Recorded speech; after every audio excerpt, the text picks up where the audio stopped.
Nandito ako sa Japan ngayon at titikim tayo ng Japanese convenience store snacks. Hulaan niyo kung saan ako pupunta, walang ganito sa Pilipinas.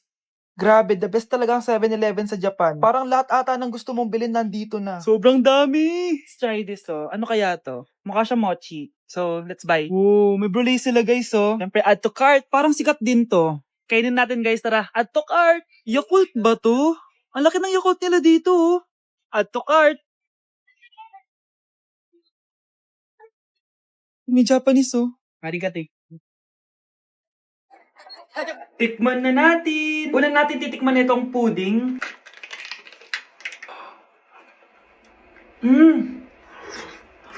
Lasa siyang lotion. Lasang lotion na! I'll give it 6 out of 10. Next, chips na lasang spinach pizza. Parang maanghang siya.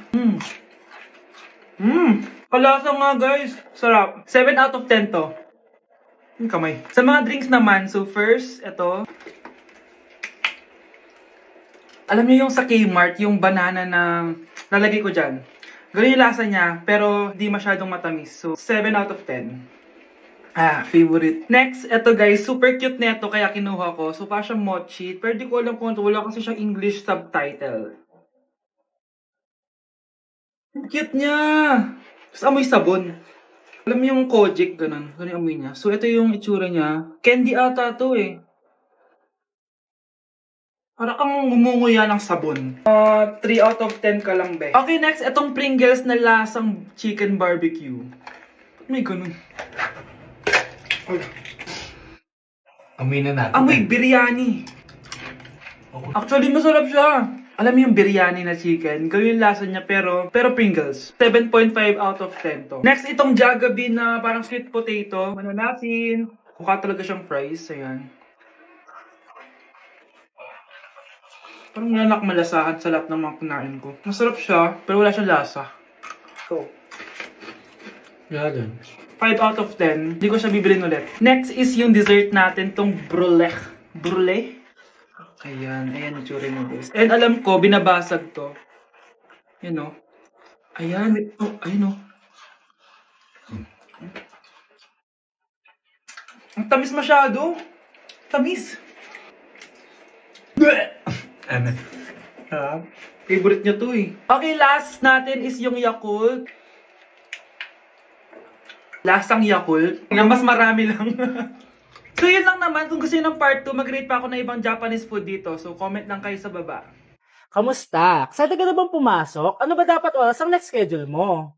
9. So bakit nandito ka ng gantong kaaga? Anong oras ka pa pumunta dito?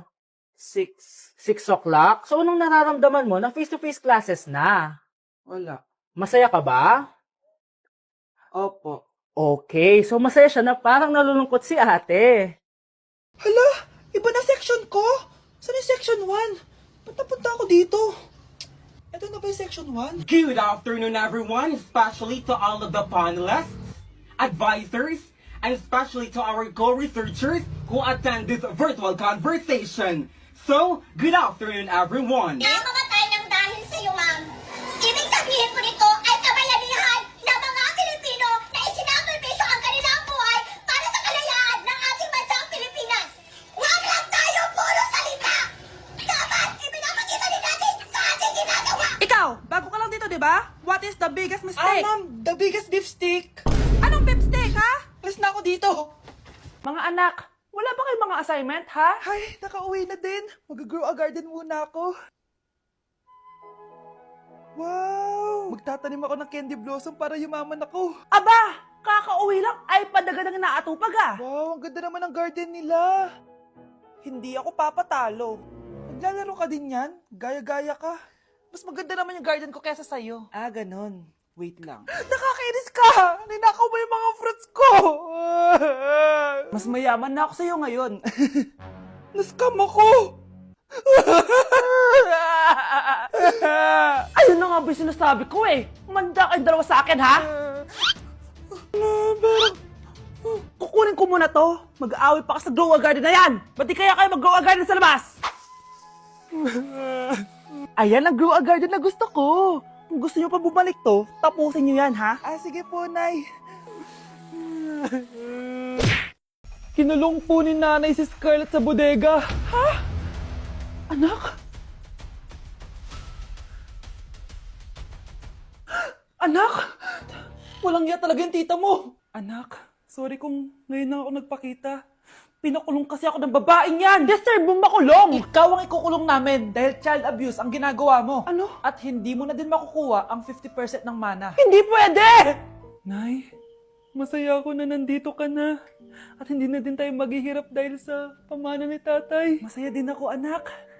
Siyempre kasama ka dito sa Manta.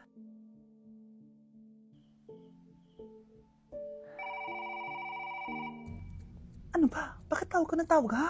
Oo, wala silang kaalam-alam. Sige na, baka mahuli pa tayo. Sa wakas, sa atin na ang mana. Maghahati tayo dito.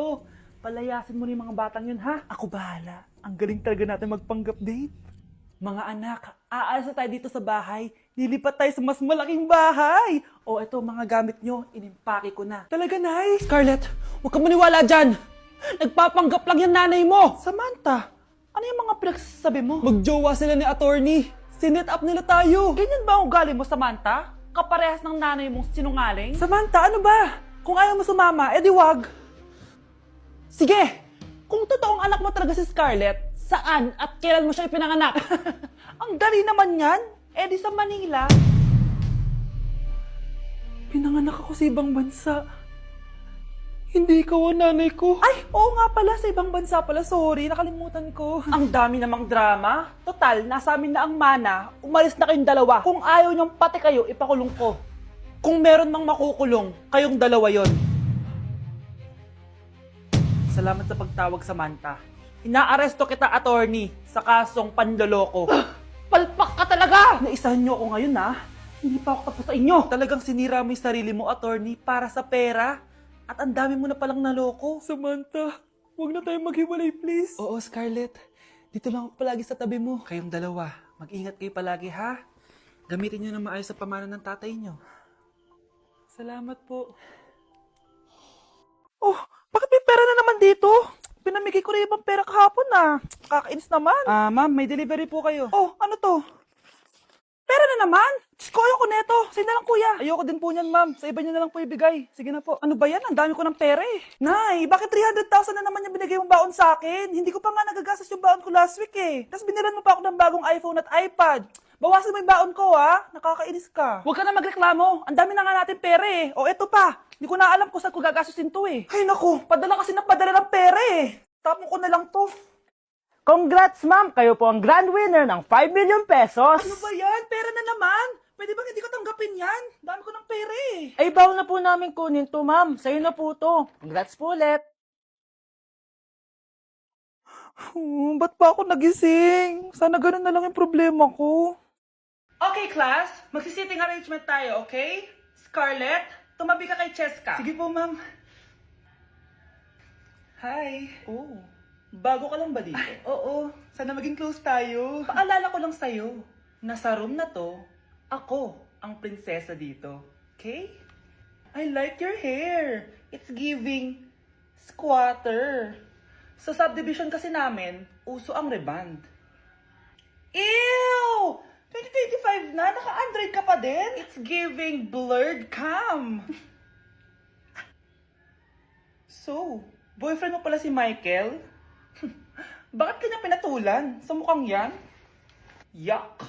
Ang pangit ng... Dame un grr, Un qué? un grr. Un qué? Dame un tu, ta, tu, ta, tu. Ok. Dame un grr, Un qué? un grr, Un qué? Un qué? un grr, Un qué? un grr. ¿Qué? Hoy, ikaw babae ka! Puro ka dami ang gur dyan, ha? Anay. Ang dami mong hugasin dun, oh! Maghuhugas na po ako ng plato. Puro TikTok to. Maghugas ka lang dyan, ha? Dame un grr, Un qué? un grr, Un qué? Un qué? un grr. ¿Qué? Ayan, aminin mo. Mas maganda pa ako sa'yo. Ay, wow.